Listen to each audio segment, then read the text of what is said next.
Thumbs up, welcome. It's great to see you, and I see a lot fewer of you now that the lights are up, but I know you're there. My name is, I know many of you, but you know, having come back from being away for a while, some of you may not know who I am. I'm Dr. Ethan Wickman. I'm professor of composition and theory. I coordinate our music composition program here. I am just absolutely thrilled to introduce our guest today. And I would do an impressive monologue of his bio, and I'll try to hit the highlights here. But our guest today is Kinan Azmeh, a clarinetist and composer, hailed as intensely soulful and a virtuoso by the New York Times, and spellbinding by the New Yorker. Winner of Opus Classic Award in 2019, clarinetist and composer Kinan Azmeh has gained international recognition for what the CBC has called his incredibly rich sound and his distinctive compositional voice across diverse musical genres. Originally from Damascus, Syria, Kinan brings his music to all corners of the world as a soloist, composer, and improviser. Notable appearances include the Opera Bastille in Paris, Tchaikovsky Grand Hall in Moscow, Carnegie Hall in the UN General Assembly in New York, the Royal Albert Hall in London, Teatro Colón in Buenos Aires, Philharmonia in Berlin, the Library of Congress, the Kennedy Center, Washington, D.C., the Mozarteum Salzburg. He has appeared as a soloist with the New York Philharmonic, the Seattle Symphony, the Bavarian Radio Orchestra, the Dusseldorf Symphony, the West Eastern Divan Orchestra, and the list goes on and on. He has shared the stage with such musical luminaries as Yo-Yo Ma, Daniel Barenboim, Marcel Khalif, John McLaughlin, Francois Rabat-Ainur, and Jovan Gasparian. And his works have been performed all over the world.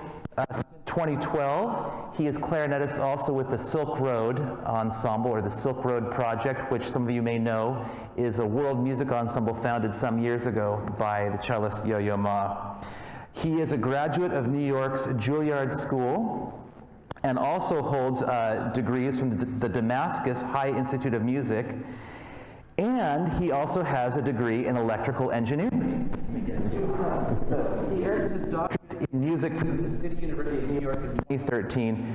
Currently working on his first opera, which is scheduled to premiere in Germany in June 2022. Please give a warm welcome to Kinan Azmeh. Thank you. So I thought we would structure today kind of we're going to listen to a little bit of music of Kinan. And just some questions, really, about his life and career. We're going to get into it, and maybe a little bit at the end of the outlook. You know, what portends good in the professional music scene, and what are things to be aware of and watch out for. I thought it'd be nice to contextualize first, before we get into his life, a bit of the work entitled "Suite for Improviser and Orchestra." Do you want to set this up for us a little bit, what we're going to hear? Absolutely. Thank you very much, everybody, for being here. Thank you for having me. It's just, to give you context of what you're going to hear. This is a piece that I've written back in 2007, I think. I'm classically trained as a clarinetist. I love to improvise, and I love to play as a soloist with orchestra. So I decided to write a piece that would work for what I wanted. So it's a piece that it's maybe the only piece of most of my repertoire that was commissioned. Like, nobody paid for this. I just wanted to do it for myself. For love. And for love. But it turned out to be the piece that I toured the world with. It's maybe my most performed piece, and I love playing it because I'm, again, the soloist and the composer. I can improvise freely. What you're gonna hear is the last movement. It's a work in 3 movements. The first titled Love on 139th Street in D, inspired by my apartment in Harlem many years back. The second movement titled November 22nd, also inspired by an incident. And the third one is, which we're gonna listen to, called Wedding. And it's a piece inspired by the mood and the atmosphere one can find in a Syrian village wedding. Just for you to picture it, imagine yourself in a village, the wedding takes place in the public square. I always like to joke that these are the types of wedding where even if you don't like your neighbor, you have to invite them to it. People just show up naturally, and the musicians show up, and they play whatever they like to play. There's no playlist of songs. They just like do it. Questions: if they don't like the bride and groom, do they still have to bring a gift? That's right. Yes, they still right. have to bring a gift, but the musicians are expected to show up with their instruments, and they play. So this piece, I tried to. It's an homage to that setting. Wonderful, and I think we've got it queued up here in the booth. So here we go.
this piece. Terrific energy. A question about that piece. It sounds, there's some improvisation in that piece. That's right. So, and then there's, of course, talk about maybe those aspects of Middle Eastern music that one might encounter in that work. And certainly improvisation, part of that, lots of percussion. Structurally, other things also, decisions you made compositionally in that work. Absolutely. You know, the thing is, with this piece, I was fascinated by two things. The first one being the rhythm. Yes. I'm going to talk a little bit about the rhythm. I don't know if any of you were able to guess what meter the second half of the piece was, but any guesses? Did I say 7? Yes. Just shout out a number. 7. Well, not quite. Actually, the second half of the piece is in 15. It's in 15/8, and for some reason, maybe this is where electrical engineering spills over the music making I do. Yeah. I love numbers, yes, and I love to try different locking patterns, percussively speaking. And there's a famous groove in Arabic music. In 16, it goes something like, which is like a straightforward 4/4. And I wanted to try to see what happens if you take a beat out. And I ended up with something like this. Yeah. And what's amazing about the number 15, sorry, I don't want to bore you to death with this, but since we're all... We got some number lovers out here, don't worry, that's good, yeah. The number 15 is amazing because you can subdivide it in so many different ways. 15 can be 5 3s, it can be 3 5s, it can be 4 4 4 3, you name it. But what's also amazing, it's also 5 plus 4 plus 3 plus 2 plus 1 is 15. So in this piece, I tried to or exhaust the possibilities of what can happen. There's a kind of a chorale opening of the piece, and then it goes into this melody. It's an original melody, but inspired by what people might play in a wedding ceremony. And then it opens up for a solo section, right? Right. And in the score, actually, it's not too hard to do. Like you start and then you put in the conductor score loop until cue, and then you look at the conductor, give the cue, and then the orchestra moves on to the next rehearsal part. So and that applies for 2 clarinet solos in like 2 wings of the piece, and then there's a solo percussion part because you've got to have a clearly part, you know.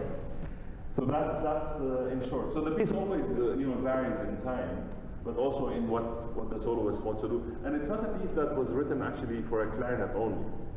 It's one of these pieces that I always invite people to play on any instrument.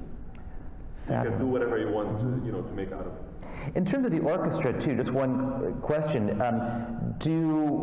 How much of a struggle is it for an ensemble to manage the 15, right? Sort of to keep everyone together. I mean, it's a smaller orchestra, I would imagine.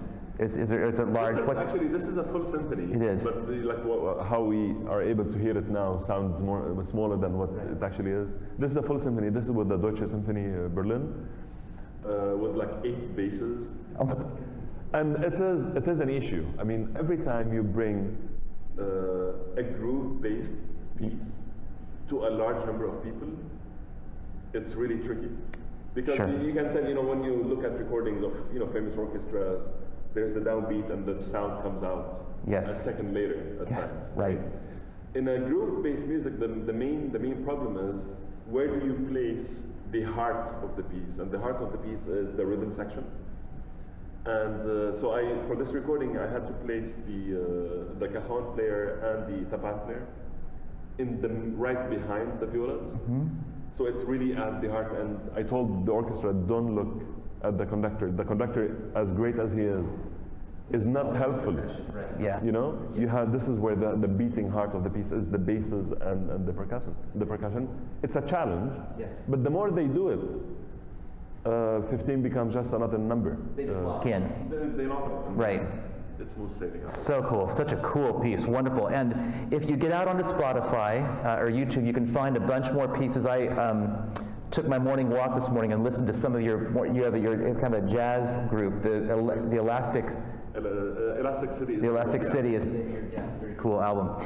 Let's go back to your childhood momentarily in Syria. So tell us about, like, as a child, when you started music lessons. Were your parents musical? What kind of encouragement, like what was like the musical infrastructure like in your home, your community as a kid? Right. I grew up in a household that is very culturally curious. Anything culture was on our dinner table all the time. We had a huge collection of records. Of varieties of music, not only classical music. But my earliest memory of listening to classical music was my dad making my sister and I sit listening to two pieces in particular that he liked a lot. One of them is Night on a Bald Mountain, Mussorgsky, and the other one is Danse Macabre by Sanson. And he used to pretend to be the conductor. I was maybe 1 year old, and I remember seeing my dad holding a pencil and just conducting the speakers. And we believed that he was the conductor of the music that was coming out. And I think that developed an early love for the genre. At age 5, I received as a gift a violin. And that didn't go very well, I have to say. It was really, I remember also clearly how miserable I felt every time I had to play the instrument. I'm left-handed, so when you start by just passing the bow on the string with my right hand was incredibly difficult. My dad, being a very curious person by nature, he wrote to the Britannica, to the Encyclopedia Britannica. Yes. This is before internet, before Google, before anything. And he told them, my son is 5, trying to learn the violin. He's not really doing well. What do you suggest? And they responded a month later by suggesting that I should switch to an even-handed instrument, or playing the violin with my left hand, with the switching the strings. Wow. Which would rule out any possibility of me playing in an orchestra, because you poke your neighbor's eye with your bow Right. if you do so. And so the clarinet was a choice. I didn't decide to become a clarinetist. It just happened. And at the end of the day, it's just an instrument, I guess. And so you began. So how old were you when you picked up clarinet? I was around 7. Wow, so quite young. Going through school here, for example, kids in 5th grade or start band, or 6th grade, they begin the school system teaches them instruments. In school in Syria, what were the ensemble opportunities like? Musical education.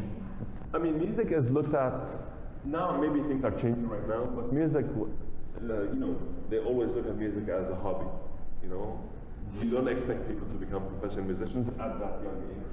So the music, class in my school, both high school and elementary school, was basically a free hour to do whatever you like to do. You can sing songs, but there was no ensemble to speak of or an orchestra.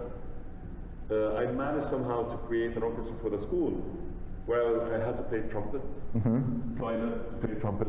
I'm a very lousy trumpet player, but just because I wanted to create some kind of musical activity at school.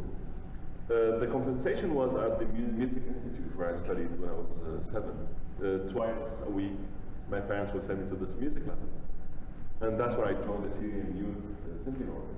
So that was where I fulfilled my ensemble needs. Fantastic. What kind of repertoire did this Syrian Youth Orchestra play? It was mainly Western classical repertoire. Haydn, Mozart. It's a small orchestra, so we didn't do any big repertoire pieces. Sure. However, going back to the upbringing, back home we listened equally to classical music that my dad loves, and lots of Arabic music which my mom loves. So I grew up listening to all these music, and also at school we play something, but then at home we listen to something else. And on the bus ride somewhere else, you're exposed to even a third type of music. Right. But I grew up believing that all this music can be mine. Sure. If I really spend the time learning. So you had Mozart and Kulthum and Muhammad Abdel Wahab and all these wonderful, and they all exist side by side.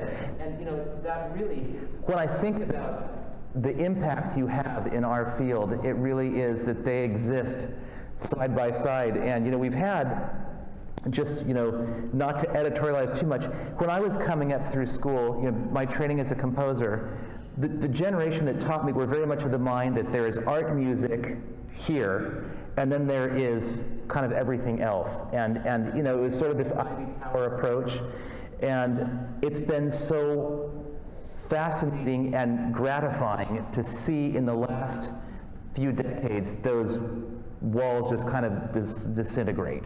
You know, you have degrees in music and electrical engineering. So how was that? Tell me about, like, why electrical engineering and music? Why not just music? So why electrical engineering? When I finished from high school, I always loved physics and math, and I'm still passionate about the sciences in general, and I wanted to do it all. So I thought might as well just major in two things, and this is not part of the same university, so I had to like go back and forth between two campuses. When I finished from both, I found myself applying to grad school in music. But it wasn't like one day I decided I don't want to be an engineer anymore. But now it's funny because it's still on my bio that I'm an electronics, electrical engineer. But what I know is totally irrelevant right now. I'm maybe like the historian of electrical engineering. I can fix your grandmother's TV and like irons. This is pretty much it. I haven't used it, and it's a science that has been developing so quickly that I didn't keep up. Sure, that makes sense. Can you hear me? You got me? Okay. So I also, another thing I think as composers and artists and creative people, we all sometimes have lives outside of music, and of course music dominates so much, but it's always so interesting to have I think our outside experiences can often feed and inform the art that we make. They remind us in some sense that we are part of a larger culture that doesn't include, not everybody else is a musician or has the same maybe worldview that we have through what we have. You went, after you finished up your studies in Syria, you came to the United States to study at the Juilliard School. Take us through a little bit what that was like, coming from like what you anticipated that being like, why you made the decision, and what it was like coming to a different country far away from home, and being in this giant city, of course. Right. How was that experience, and so let me summarize. Why was that a choice? That may be an easier question. And what was it like? When I was 16, I was still in high school, I got a scholarship to study chamber music in a chamber music camp in New Hampshire. It's called the Apple Hill Center for Chamber Music. And it was there where I played the first time actual chamber music. You know, I played in orchestra back home, but it was in the middle of nowhere according to my map at the time. I'm in this wonderful, in the middle of the woods, in this summer music camp playing Mozart clarinet quintet. And I think it's a moment like that where I realized at least that music has to be a huge part of my life.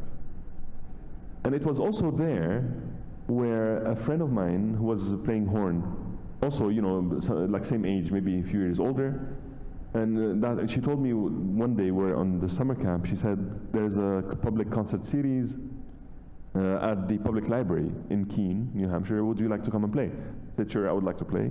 What do we play? She said, we can just improvise. And I never improvised at that time. And I told her, like, what do we do? I was excited. I said, yes, sure, let's do it. And then just when she was parking the car, and I told her, like, seriously, what do we play? And she summarized what we need to do. She said, I play a note, you play a note. And for me, that was an incredibly addictive thing to do, to improvise and to play chamber music. And so that experience coming to the US was very meaningful on a musical level for me. I went back home, did my undergrad, but then when I was applying to grad schools, I kept two places in mind, Boston and New York, because I spent a few days in Boston, a few days in New York. And I thought maybe it's a good place to be. And the US has a great reputation when it comes to tailoring your degree the way you like to. And I wanted to do something that might involve electronics too. I don't know. I didn't know very well then. I applied to music schools. I went to Boston for a year. And then when I was in Boston, I said, like, okay, New York now is closer. Let me go and audition in New York. And how it felt actually is intimidating. New York is a huge city. I was fascinated by the sound of the city, by this that you constantly hear. And I was happy to be in this huge pool of incredible musicians. And I don't mean only the students at Juilliard or the faculty, but to be part of a bigger place. In Damascus, I was one of the better players. There were only a few of us anyway, 5 or 6 players, maybe in the whole country. And then you go to New York, where you're surrounded by all the people that you listened to growing up. And everybody's here. It was frightening, beautifully frightening. That's the way I would like to describe it. And I was challenged to the maximum of my ability, you know? It's not because you have to survive, it's not that you're competing. No, it's just like you want to challenge yourself to be able to develop the tools you have in the best way possible. Well, I imagine there's so much, you know, marvelous stimulation around where you have so much happening at a high level. And I know you said it, you know, it's not like we're competing with each other, but you have something in you that you want to, how far can this go? So when you started that graduate study, what did you have in mind was this leading to like a career as a clarinetist in a symphony orchestra? What was your ambition at that time? You know, what was your goal after school? You know, I don't think I ever imagined myself being an orchestral clarinetist. I did that. I joined the Syrian Symphony. I was maybe like 19 or 18. And I did that for a while. I loved it. But I knew that I wanted to do also something else in addition. I wanted always to compose. I wanted to improvise. I wanted to play jazz. And I wanted to play Arabic music and everything in between. So I was not clear about the path I wanted to do. The only thing I knew very well that I wanted to develop the skills for me to be able to do what I want to do. And I happen to like a variety of things. And one of the most important things that happened to me in New York, I studied with a wonderful giant when it comes to clarinet world and clarinet teaching world. Charles Neidig was my teacher, and the first lesson I had with him, he told me something that I will never forget. He said, Kinan, I don't want you to sound like me. I want you to play with your own sound, to create your own sound, to love your own sound, and then to convince me with it. And this is something that I always think about. What we do in life, you have to be convinced with what you're delivering. Because once you're convinced, you convince the rest of the world. And I had another conversation that really showed me the reality of things even more. I was touring, this is 2005 now, a few years later. I was touring with the West Eastern Divan Orchestra with Daniel Barenboim. And there was a press conference, and then Barenboim asked me, do you want to walk back together to the hotel and let's talk? And he was asking me, what do you want to do? Like, do you want to play in orchestra? What do you see for yourself? And I said, I would like to be a soloist. That's what I would like to do. And he gave me like a point of reference. He said, do you know how many times clarinet concertos are programmed in classical orchestras?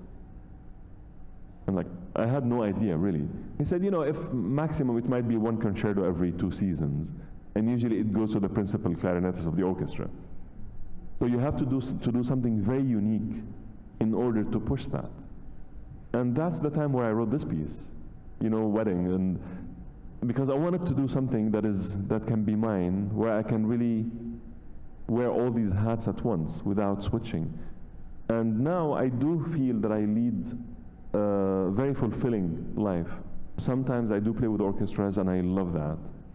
Sometimes I play as a frontman with my jazz quartet, like Arab jazz quartet that is, which is a total different hat. And sometimes I play as solos with orchestras, which is the third hat, and sometimes I compose. And I think all of that, they all spill over each other. But it just makes me happy to be able to do all of this. It's really thrilling to hear about. And, something you said, you would talk about finding a voice. Sometimes we call it finding a niche, or that thing about you as an artist that's like your fingerprint. Because it can be intimidating. I remember being a student and looking out into the world and thinking, my goodness, there are all these composers doing this, and how many composers at any given time are in this doctoral program? How many, you can get overwhelmed with the numbers. If you don't think about that, the number of other students in conservatories today, training to be out there, But you hit on something, finding a voice, that which makes your voice special. There's only one of each one of us. How did how did goal setting and like your own flexibility lead you to where you are? Because I can't imagine as a 20-year-old you could have envisioned you would be doing all of these different things and traveling all around the world. Maybe you did, but I mean, how does goal setting and preparation play a role in finding a voice and a niche? You know, I think it's this comes from my upbringing. You know, my parents encouraged my sister and I to expand horizontally as much as we can in terms of knowledge. You know, whether it's languages, different cuisines, different music was integral part, because you boost not only the possibilities, but I think the more you are aware of the world, the richer life you lead in general. Did I think that, did I imagine myself being here 20 years ago? Maybe, actually. I knew I wanted to do what I liked. I think that, you know, sometimes I bring the word pleasure in this context. Pleasure is a very noble word to use in our profession, but in our life. For me, it actually gives me satisfaction to realize that I do what I like. I write what I like to hear. I play what I like to play. And I improvise because I simply like to do that. So I didn't know that there would be a possibility for a career doing that, right? But I think also our world, like you mentioned, I think our world is really changing. And now there are more diverse sounds in concert halls around the world in the different genres. There's more world influence in the world of jazz. There's more jazz influence in the world of classical music, and you name it. So I think now it's becoming more possible to do what one likes. There are so many ways. And I don't think there's only one path for a musician. I mean, each one of you will have your own unique path that will be shaped by everybody else in the room. I mean, you know, you might not realize it now, but you are surrounded by your collaborators for many, many, many years to come. And also dear friendships are formed at school. And I did that actively in school. I wanted to collaborate with my student friends, and I kept every avenue open, you know? And if I'm gonna be doing this in 20 years from now, I don't know. But I always asked myself, when I was in your situation, when I was a student in university, I kept asking myself, what keeps me in a practice room for all these hours? You know, yes, I wanted to make my teacher happy, I wanted to get an A or whatever. I mean, these are all like really abstract information if you think about it. I always ask myself, what motivates you, Kinan? What moves you? Actually, not motivates you, what moves you? And I don't think it's the career that moves us. When you hear a piece of music that makes you cry, try to understand what is it, you know? And I encourage also everybody, as early as you can, try to write down musical thoughts. You know, you might not end up being composers, but I think the moment you write, it will make your connection to the music that is written by others incredibly different. You will understand when you see a page by a Mozart sonata page, you realize that Mozart had all the options in the world. He could have written anything there. He chose this and this and that. So why did he do that? It's a really interesting question to ask when you look at music by other people. And when you write your own music, you know, you're basically looking at a mirror somehow. And it's an incredible luxury and freedom to have when you do this. That's just terrific. I want to. There are two kind of branches that are that I want to talk about. One is, and they're kind of unrelated, but maybe they are a little bit. One is that moment when you realize, when you're transitioning from student to professional. Was there a moment when you realized that I'm a professional now? Like I am in the professional world working, and the other one has to do with composing. So maybe I'll get to that one next. But okay. Just talk about that transition coming out of school when you realized you were a professional. I don't think I've still realized that I'm in the professional world. You know, the only difference is now you sign contracts for things. I think that's really the main difference. And you get paid for something. Grades, yeah, you get money instead of grades. Right. But you know, I started being actively on stage when I was a student. I was member of the Syrian Symphony when I was still in high school. So that's maybe part of the professional world. But also, I mean, you know, I think now I realize I'm a professional musician, and it's going to be sad what I'm going to be saying, but it's good to face it also for myself. I realized that I don't want to become a professional musician when I notice that professional musicians don't get together only to play music on an amateur level. Like when I was in school, we used to like get together, we used to jam for hours without waiting for a product or a result. In the professional world, I noticed that we don't do that anymore. We just rehearse for the show or for the concert, and you know, I sit on my desk to compose, but you do less music for pleasure. And now that's why I resent the idea of being a professional musician. I remember having a conversation years ago at a summer music festival with a friend of mine who I think is very much has a mind like yours on the matter, and just talked about it at another festival where the faculty just would get together and they would just play, just show up, and other ones where it was just very kind of routine. It was like showing up to do a job and going home as quickly as you could. And I think we definitely want to be the former. All right, so you have also this illustrious career as a composer. How did you start composing? And was it ever, because sometimes we have in our profession, unwittingly we can pigeonhole people. Oh, they are a composer, they are a performer, they do this, they do that. We have this tendency. I think the more you live, maybe, hopefully the less you do that. But what was that like? Was it always a part of what you were doing? Was there a transition? How did your composing career come to be? When I was, you know, I give lots of credit again to my parents, and this story is no different. I think I was maybe 8 or 9, where my dad got us a computer. He got us, I mean, you'll love this, it's called ZX Spectrum, Sinclair, I think, the maker. The memory of that computer was 48 kilobytes. And we used to like upload programs using a tape recorder. Yeah. And he decided that my sister and I have to learn how to program. I'm like, okay. And we asked him, like, why do we have to do this? It's an additional homework that is totally unnecessary. And he said something that I will never forget. He said, in your time, guys, you'll have to choose between being programmers or being programmed. He wanted us to be on the creative side of things rather than just consume video games. And he applied the same method or philosophy into music making. He said, okay, part of programming is to write your own music, so why don't you write something? And the first piece I wrote was maybe a 3-bar thing. I wrote when I was 8. And it's funny because the title was Tuhala, which is the name of my mom. I found this piece of paper recently, and I noticed that I wrote actually under it, under the title, with another pen. Maybe I did that a few years afterwards, to Bashar and Rima, my sister and my dad. I felt guilty that the piece was only dedicated to my mom, so I added their names. And then I didn't write anything until 2003, where I started my Arabic jazz quartet. So the composition was in the form of lead sheets. 2005, I was doing my doctorate in New York. I saw an announcement for a class called Conducting for Composers. And I was not a conductor, I was not a composer. And like, that's what I would like to do. I always jump in the unknown, I enjoy doing that. And the final assignment was to write an orchestral piece and to conduct it in front of a full audience. And I had like 4 months to do so.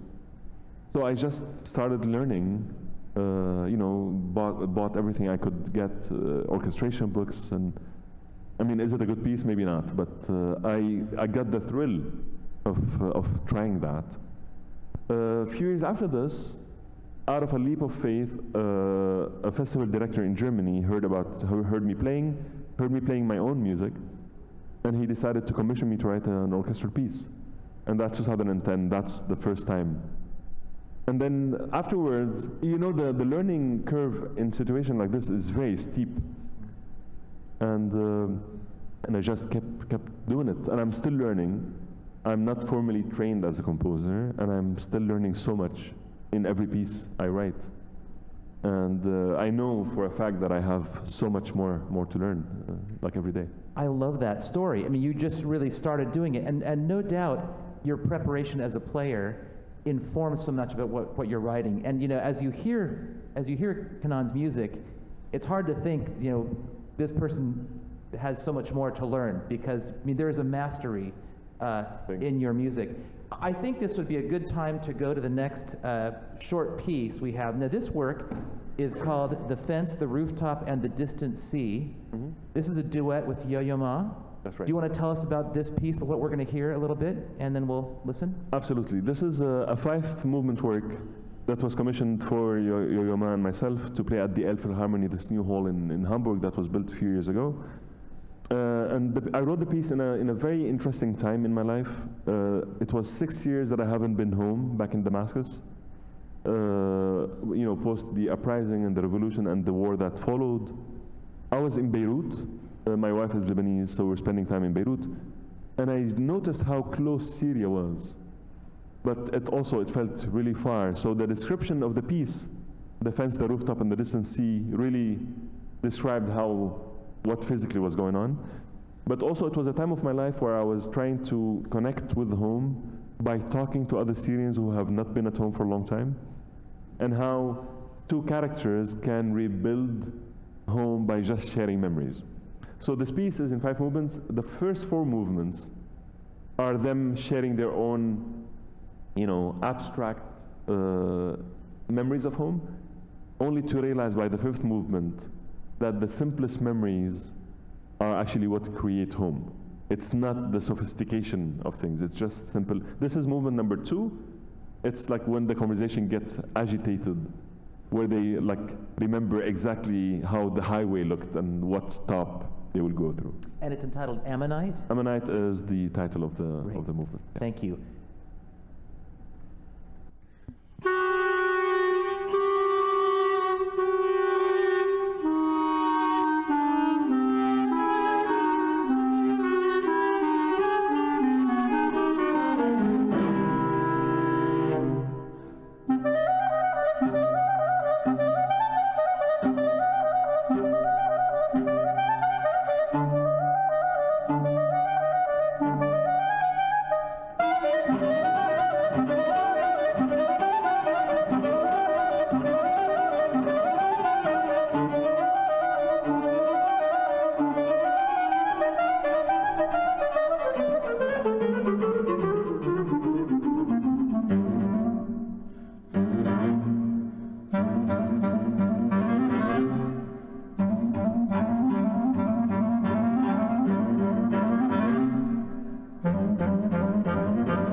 We should mention that Kinan is here as a guest of the Soli Ensemble, who gave just a brilliant concert last night at the Botanical Gardens. This was the premiere of a new work. And as I listened to that, and I listened to this, and have been spending quite a bit of time with your music in recent days, one thing I mentioned, that things that strike me is there is of course just combustible rhythmic energy in a lot of your music, but there's also this patience, and you're able to sort of build these elaborate melodies that begin to grow, and they get more and more elaborate, and it's material that trusts itself to keep the listener engaged, and it just keeps going and growing and growing, and it's really just quite astonishing. Really, congratulations. Thank you. You know, I think I can point actually to two references when it comes to patience. If you listen to any taqasim, which is improvisation in Arabic music, if you listen to like an oud player, they play alone, they take time to just unfold like a scale or a maqam. You know, they do take time, there are so much breathing. And also, on the other side of the spectrum, if you listen to any of the like minimal DJs out there, and I listen to lots of electronic music, I mean, you know, there's nothing for a long time. Right. But that nothing is also can be embraced, and it can become like an identity of her work. So I like to push that envelope somehow. Absolutely. You know, and of course, in a culture where we are just quickly moving from idea to idea, I find it creeping into my music a lot, and just to have that, and I think and I love your reference to the taqasim as well, which, you know, is gentle and lots of no fear of space between articulations as well. Absolutely. Wonderful. What was it like to collaborate? How is Yo-Yo Ma as a collaborator? Yeah. He's okay. No, he has been, you know, a huge inspiration in my life. It's great to be able to, you know, to connect with him on a musical level, but more importantly on a human level. He's somebody who, like, when you talk to him, you have his full attention all the time. It's somebody who just, he does what he likes, you know? There's no fear in anything. And when you hear like him playing the Bach suites, you almost think that he wrote the piece, you know? He spent so much time with this repertoire throughout the years. Collaborating with him has been great. He actually made me pay attention to lots of things that are not necessarily musical. One great conversation I had with him that I would like to share. He's somebody who's very generous, that's what I'm trying to say. But one time we're talking about identity and our identity as musicians and as artists. And he asked me, so Kinan, how do you identify yourself? And I said, you know, I'm a clarinetist, composer, based in New York from Damascus. He said, why don't you like dissect that from me chronologically? So I said, yeah, when I was young, I was the young clarinetist from Damascus. And then I became a little bit older, so I became the clarinetist from Damascus. I started to travel in neighboring countries, so I became the clarinetist from Syria. And then I started to compose, so I became the musician from Syria. And I told him what I would like for my identity to become is to become a musician, to switch from a Syrian musician to become a musician. And then he said, Kinan, I think there's still one more step to it. I said, what is it? He said, the next step is to become a human, where you don't, like, you switch from the musician to become a human. And I think this summarizes how he looks at music. He looks at music as a tool to connect to other humans. And I think this is what we're trying to do. We're developing a tool as music students or music lovers to develop the tool to connect, where the music becomes secondary almost. And it's something that I've learned from him. And he does it by doing it, you know? I think I love that, you know, and I'm going to put two names in a sentence that don't often go side by side, which are Stephen King and Yo-Yo Ma.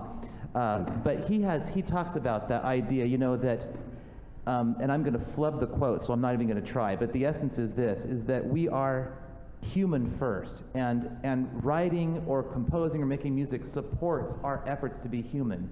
In other words, we don't live so that we can become artists, but we're artists so that we can live, right? It's the way to become human. And I think sometimes in the wash of the semester, week 8, are you with me? To remember that even your teachers recognize that you are human and we are too. It's just one of those things that we, with so much to do, we remember that. I would, we're close on time, and I guess I would ask one final question, and that is, where is their cause? We have a bunch of young, talented musicians in this hall, and I think it's easy, and I would just say again where we are in this semester, to get bogged down to things and to forget that each of you were successful auditioning. Your teachers saw and see promise in you and what you can give to the world. Where is there a place for optimism for a young musician right now? Knowing the world as you do, what should give them cause to have hope in the profession they are entering?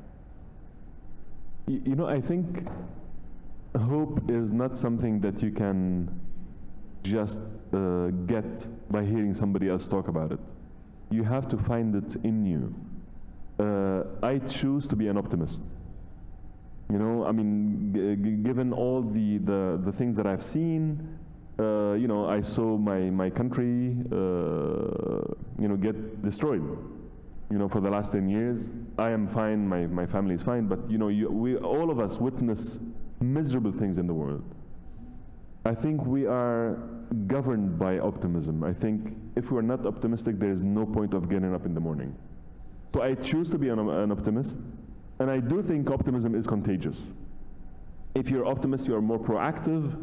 Playing music, guys, playing music is an act of resilience, an act of beauty, an act of freedom. The fact that you choose to transfer silence into sound that can move somebody's heart is tremendous. That alone, I know it's philosophical and you want more, information about the real world. But if you think philosophically, what makes you an artist? You're there to change somebody's life, including yours. And for me, that's a good enough reason to be optimistic. But also, I think another reason to be optimistic from a more real world perspective, there are so many ways. I think the days where the musician had like a single path, like you either do this or you're a failure, are gone, long time gone. We all have to carve our own way of creating things, whether it's a performer, teacher, even like an amateur musician. All of this, you will be doing all of this at the same time. You'll be teaching, you'll be playing, you'll be a side person in a band, you'll be leading your own group. All of this will happen. The only thing that you need is to really be in touch with what you want to say and to be aware of the world around you. I think music for music's sake is great. We cannot be musicians for musicians only. We have to be in touch with the world. If you have the chance, I encourage everybody, take, a political science course, learn Chinese, go to cooking school. Don't focus only on music. Music is one aspect of your life. Life has so many more interesting things. And the fact that this whole wide world is in front of us to learn from it, I think is a great reason for optimism. I can't say it any better. Kinan Azmeh, thank you so much for your hour with us today. Thank you. Thank you. Thank you.